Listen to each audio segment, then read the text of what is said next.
Bonus step, get yourself before you start into an effortless state. Greg McKeown, the writer of the books Effortless and Essentialism, gave me the gift of a simple effortless state exercise. Now I need to preface this. You must first ensure a boundary around your space, whether you work from an office or you work from home, especially when you're about to do this exercise. So close the door.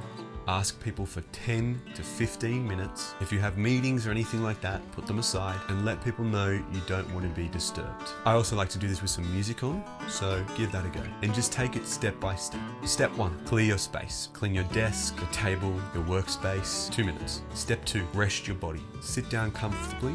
Try that again. Sit down comfortably with your eyes closed. Roll your shoulders. Move your head from side to side and release any tension in your body. Step 3, relax your mind. Acknowledge your thoughts. Let them come and let them go. Here is where I like to take 10 deep, intentional breaths. Also 2 minutes. Step 4, release your heart.